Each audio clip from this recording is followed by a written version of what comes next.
جو مائیں ہیں، جو ابھی آپ نے بات کی تھی تربیت کی، کہ اپنے بچوں کو بھی جو ہے وہ یہ بھی دیکھنے میں آتا ہے، سگی مائیں اپنے بچوں کا تو کمپیریزن آپس میں کری ہوتی ہے، لیکن جو کزنز ہوتے ہیں نا ان سے بھی کمپیریزن کری ہوتی ہے.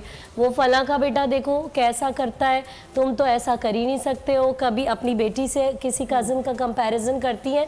آپ یہ بات ذہن میں رکھیں کہ کسی سے کمپیریزن کرنے سے آپ کے بچے میں وہ صلاحیت نہیں آ جائے گی. آپ کو اپنے بچے کی صلاحیت کو ڈھونڈ کر اس کو پالش کرنا ہے. یہ بھی دیانت داری ہے. دیکھیں یہ بھی دیانت داری ہے، سوری میں پھر بھول جاتی ہوں، یہ بھی دیانت داری ہے کہ بیٹا بیٹی میں بھی آپ فرق کر رہے ہوتے ہیں کہ مرغی پکتی ہے تو ٹانگ جو ہے لیگ پیس بچے کے لیے بیٹے کے لیے رکھ لو، وہ آئے گا تو کھائے گا. تو یہ بھی دیانت داری میں آتا ہے کہ شوربے میں اگر گوشت کی 2 بوٹیاں جو ہے ایسا ہے بالکل ہے. لیکن اس کو جو ہے نا ہمیں شکر ادا کرنا چاہیے کہ جس نبی کے ہم ماننے والے ہیں، واقعی میں ان کی آمد کے بعد سے آج آپ کسی سے بھی سوال کریں، آپ کا کام ہی یہی ہے.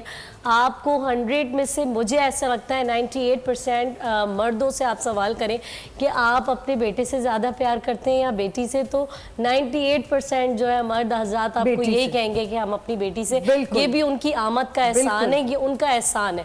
اور یہ جو ہمارا وجود ہے نا، اس کو بھی ہم کس طرح سے یوٹیلائز کرتے ہیں، جو اس کا مصرف ہے اس کے لیے بھی ہمیں ہماری دیانت داری کاؤنٹ ہوتی ہے. آپ نے دیکھا ہوگا بہت سارے لوگ ایسے ہوتے ہیں جو بڑی نمازیں پڑھ رہے ہیں، مسلح پہ ہیں اور بہت کچھ کر رہے ہیں، روزے بھی رکھ رہے ہیں، لیکن وہ جو ان کے کاروباری معاملات ہوتے ہیں تو جب ان سے پوچھا جائے کہتے ہیں وہ الگ ہے، وہ معاملہ الگ ہے، یہ معاملہ الگ ہے، ان کی ساری دیانت داری وہ معاملات الگ ہیں، یہ معاملات الگ ہیں. ایسا کیوں ہے؟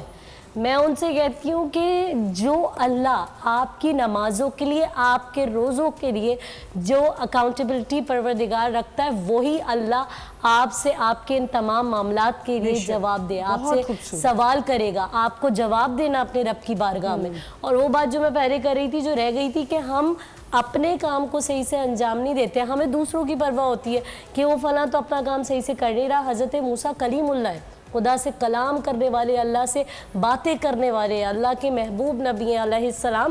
حضرت موسیٰ علیہ السلام کے دور میں پروردگار عالم نے حضرت موسیٰ سے کہا کہ موسیٰ آپ ایک نیک بندہ ڈھونڈ کے لائیں، سب سے نیک اس بستی میں جو سب سے نیک ہو. میں سوچتی ہوں جس کو حضرت موسیٰ علیہ السلام نیک کہتے ہیں وہ کیسا ہوگا.